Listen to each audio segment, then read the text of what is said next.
Hey you! Welcome aboard! I hope you've got your walking shoes ready because today we're going on one heck of a walk. I'm sharing with you this hidden gem that very few people know about here in Brazil. Welcome to the coastal town of Cabedelo.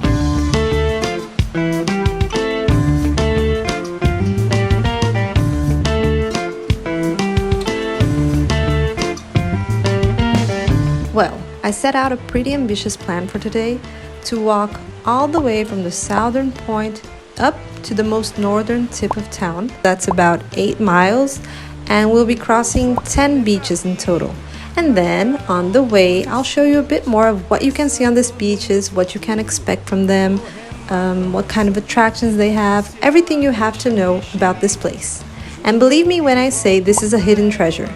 I know my fair share of Brazilian beaches, and these are among the most amazing ones I've ever seen in my whole life. But first, let me introduce myself. Hi, I'm Juliana, and I'm a Brazilian nomad, and I decided to start my nomadic journey by exploring my own country. I'd love to take you along with me and share some of the things I see, some insider tips, and also all kinds of interesting things about Brazilian culture, life, people.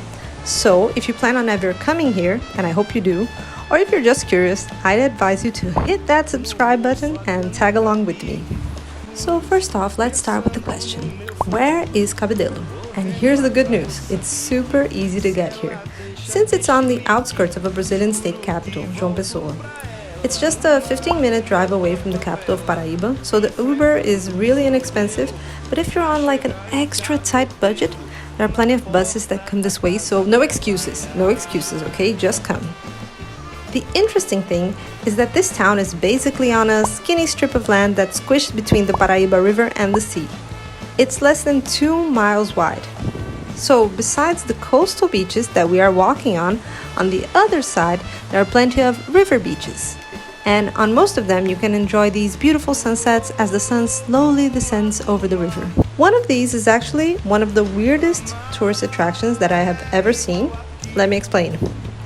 There is a specific river beach here called Jacaré Beach, which is something like Alligator Beach, but don't worry, no gators there.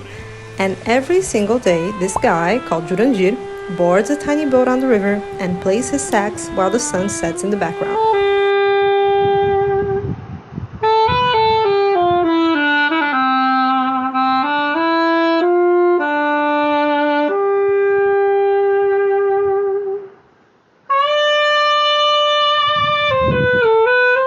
And it's random and also beautiful and also kind of bizarre, so I would definitely recommend.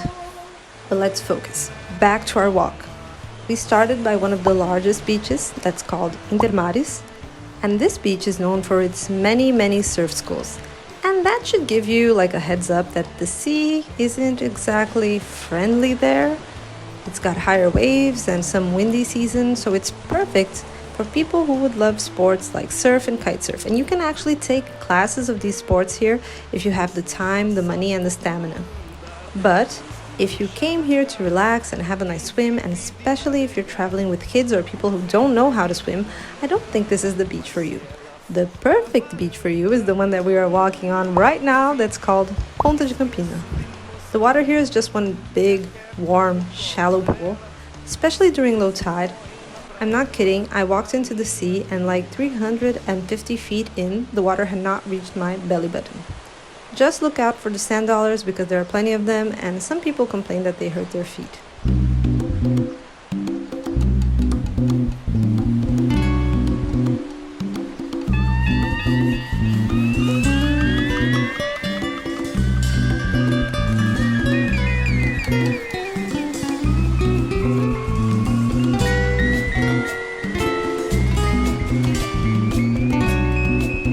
Now, the middle section of Cabedelo has the most popular touristy beaches of the bunch.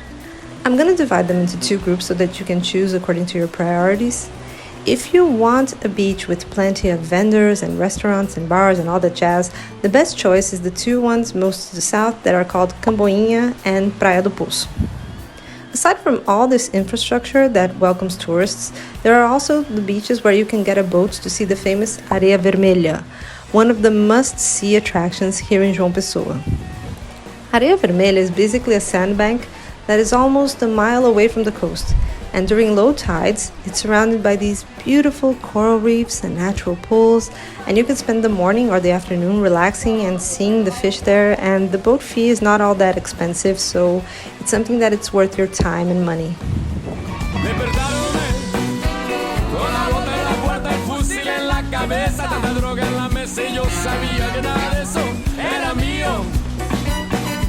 Eran cosas del marido de mi hermana, que tiene fama que fuma marihuana en la Patagonia, hasta la Soleña, en la Paraiba. Ay, mi cielo, porque yo, ay, mi cielo, porque yo, ay, mi cielo, porque yo, ay, mi cielo.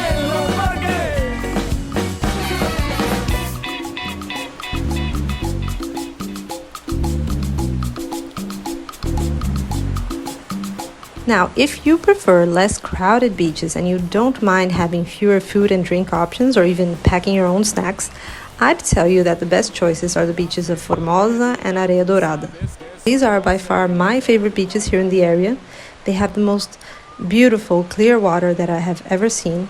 And it's no wonder that Cabedelo is known as the Brazilian Caribbean, because when you swim in these waters, my friend, you feel like all of your problems just instantly melt away.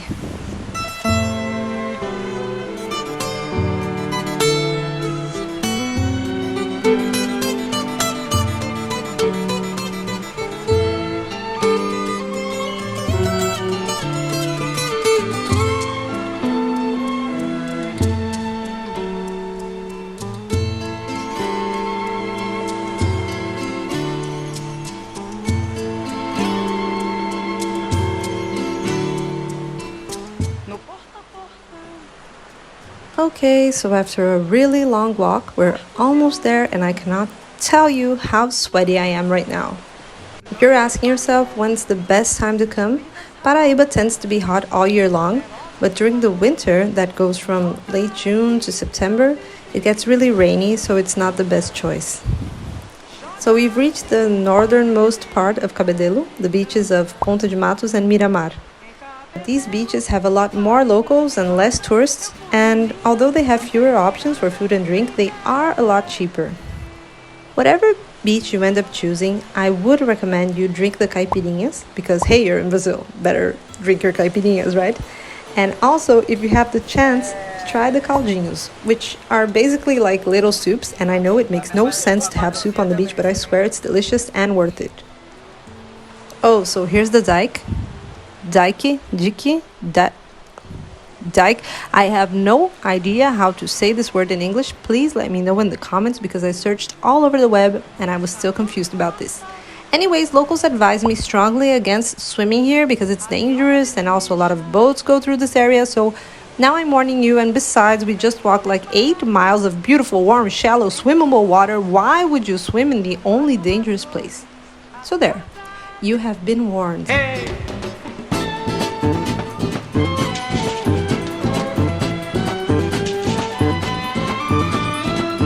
Pelo sol de todos continentes, em Cabedelo esses homens, doce decreto, é o porto final onde um dia passaram as caravelas de Cabral, as caravelas de Cabral, as caravelas de Cabral.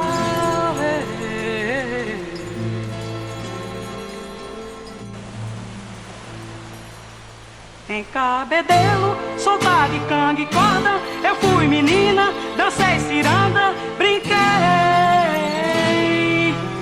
de roda.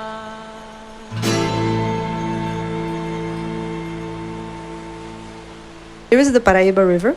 And fun fact, Paraiba in the native language of Tupi means bad river, in the sense of it being hard to navigate by boat. And right here you can see the exact spot where the darker waters from the river meet the greenish bluish waters of the sea. This is so pretty. This is actually a really popular spot for watching the sunset, but I just need to cool off right now, so I think I'm heading home for a shower. And this is where I bid All of you lovely people, farewell. And if you come with me this far, I'm just so grateful. I forgot to film myself in this video because this was actually the first vlog I made, but I promise I'll show my face in the next videos. If you like this, please remember to subscribe, like, and comment. That really gives me a power boost to continue making these videos. And if you didn't like it, you can just leave a nasty comment. It's engagement all the same. I'm just getting started with this channel, and to be honest, I have absolutely no idea what I'm doing, but at least I'm having fun. So, I'll see you soon. Bye-bye. Enfrentando o desmantelo pra chegar em Cabedelo, na porta da casa dela. Ai, ai.